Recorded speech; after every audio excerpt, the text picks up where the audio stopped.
Welcome. In this workshop, we're going to discuss the competence versus the operational risk paradigm. This model is a foundational precept of operational risk management, as it illustrates the relationship between those operational risks and responsibilities on one side of the equation and the staff competency necessary to manage those risks on the other side. So as we look at our model here, the first thing we see, we have essentially a fulcrum in the middle of our model upon which there is an operationally infinite plane represented by the arrows there on either side, upon which there are balanced factors. On one side, again, risk, and on the other side, competence.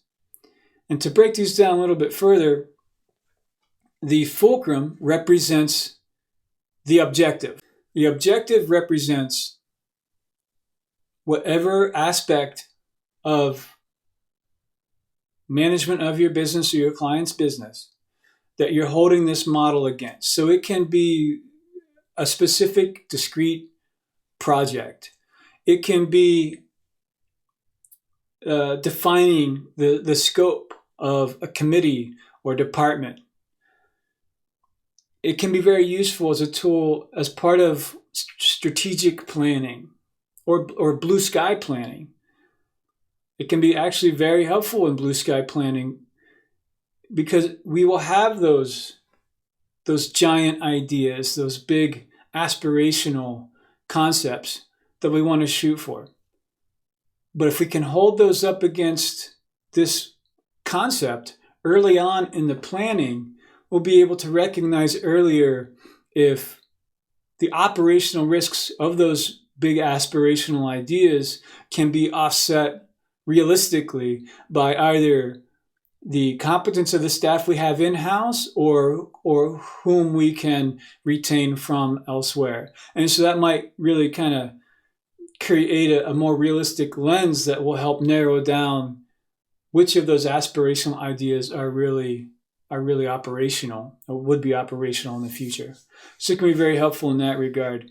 It can be applied to a much more kind of a global idea of the purpose, the vision of the enterprise in the first place.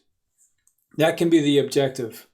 Or it can actually be narrowed down and pared down and be more focused on an individual staff review for that one key staff person. We can look at the risks for which they are responsible against the competencies that they've exhibited in terms of being able to manage and offset those risks. So that objective is, again, very fungible. It can kind of be whatever this model can be held up against many different facets of the business. So when we think about risks specifically, there are actual acute risks and risk factors in some business models. Production, manufacturing, even healthcare are going to have very acute risks and risk factors that need to be managed by the human capital. And those are pretty obvious to see and to quantify. But there are much larger, more global potential subacute risks or root causal factors of risk that we can hold against this model as well, and should in the appropriate situation. And some of those more global concepts might be just the market landscape in general. That's a potential risk. How do we analyze that? It can be competition coming in and out of the marketplace.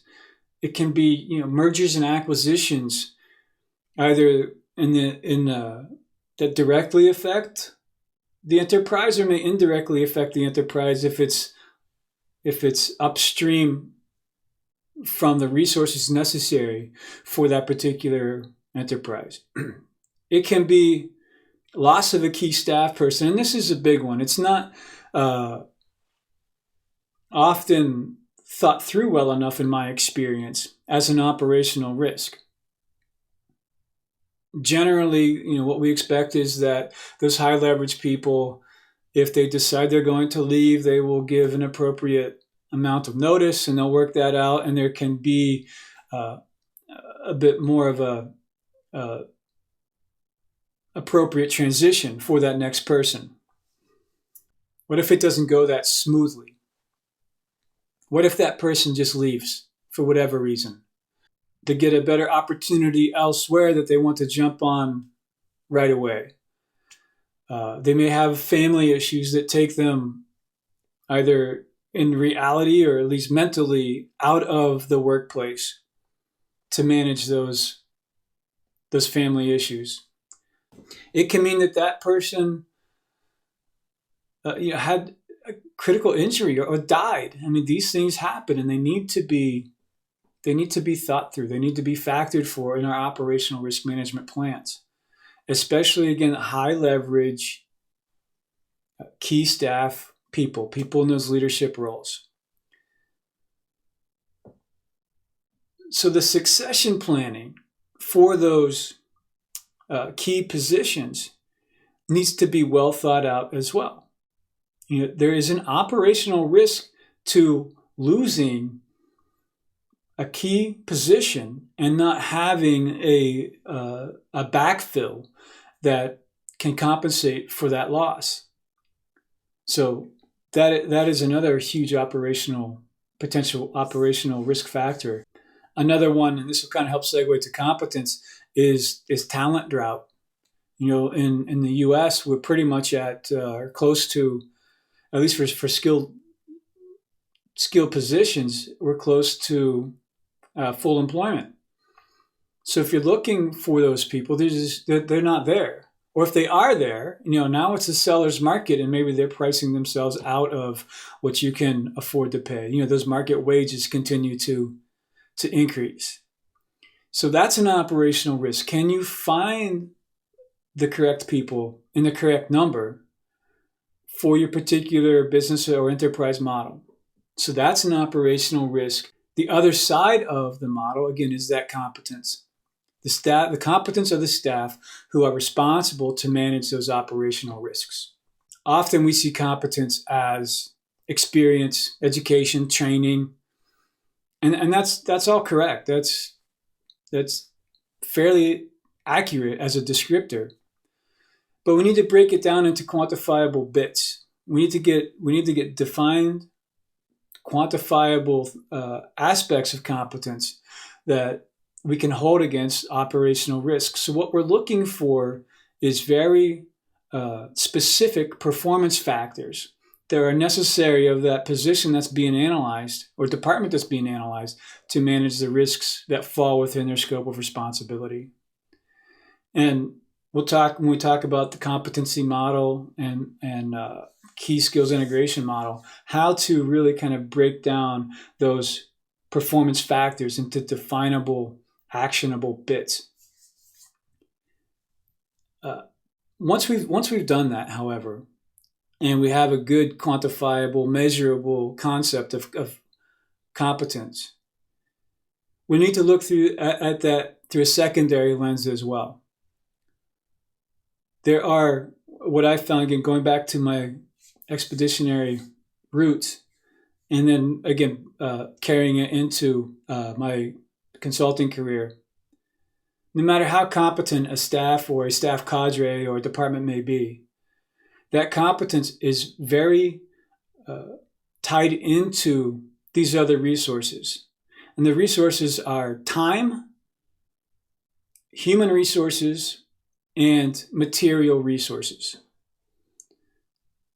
So to use an example from my world, if I am meant to take my clients to summit a mountain, that objective is very clear. We're here, we're at base camp, we're at point A, point B is the summit. And I can handle the operational risks. I have the competence and the understanding to A, know what those risks are, and B, to manage them. But if the objective doesn't provide, or the time control plan doesn't provide enough time for me to do that, I can't do it. I can't do it in 2 hours. If we're at 10,000 feet, I need to get to 18,000 feet. If I don't have enough bandwidth support from a co-leader, or assistant leader, or a logistics support person that's appropriate for the number of staff, or the number of clients that I have, I can't do it either. So I can't apply my competence to manage the risks to meet the objective if I don't have enough human capital. And that human capital is competent within their own scope of responsibility to support me. And then lastly, the material bit. If I don't have, for myself and for my clients, if I don't have the proper gear, the proper clothing, the proper hydration and nutrition, if I don't have the proper communication to communicate with that human capital that I may need to reach my objective, then I can't do it anyway. I can't apply my competence to manage the risks to reach the objective. So those concepts, the concept of competence and the concept of these resources, time resources, human resources, and material resources, are very tightly coupled systems. And this is another term that we'll find throughout the module that we need to recognize and understand, are these tightly coupled systems. And they kind of are interdependent. Going back to the risk side of our equation, there's a secondary lens here as well that we want to look at those risks through once we've defined what they are. And when we look at later workshops, we'll look at the risk management and judgment matrix and the risk specific analytics tool, where we can really define those risks in quantifiable terms. The secondary analysis of those risks then are going to be as to the degree to which those risks are knowable, controllable, variable, and dependent on other factors. Continuing with our mountain climbing example, I know, I can know what the risks are, and they're going to be heavily environmental. Just the weather generally, the temperature, the wind speed, the elevation itself, the gradient, how steep is it? And then the footing, what's the terrain itself like? Is it slippery? Is it rocky? Are we traveling over a glaciated landscape that may contain crevasses and so forth? And even though I know those things, I need to understand and look at them through the secondary lens. Those that are knowable are less of a risk because if I'm aware of them, I can manage them. There may be things that I don't know, that can't be known, that might affect my attempt with my clients, which are probably something to do with the clients. Like maybe one of the clients has a medical condition that I don't know about that's going to affect our attempt on this summit. That's an unknowable factor. So it's a higher risk than the weather, because at least I can know the weather. Is the weather controllable? Is the landscape controllable? It's not. But if it's knowable, then I have a greater ability to manage the risk because at least I'm aware of it. Are those things variable? Well, some of them are. Within the scope of my summit attempt, they're not going to vary that much. Oh, I'm sorry. Maybe they can. Certainly wind speeds and temperatures can change quite a bit in the mountains. But the terrain kind of is what it is. And so that variability lends another layer of risk to that primary acute risk in the first place. And then what other factors are any one of these risks dependent upon? Certainly competence of the staff is one dependency. And then even these interdependencies we've just described, the variability as dependent upon the knowability and so forth. lends another layer of recognition, of risk recognition and management that we want to apply to this model to really get an in-depth analysis of how well described we can describe those risks, and how well we can describe the competencies to really understand how well they balance in order to safely reach the objective. So that's the outcome of this model, is to be able to really very clearly recognize and define risks in a quantifiable, defined manner, so we can then describe the competence necessary to manage that risk, as well as those tightly coupled systems upon which competence depends, which is, again, the time and the human and the material resources, all to offset those defined, quantified risks to reach the objective in a safe, an operationally safe manner.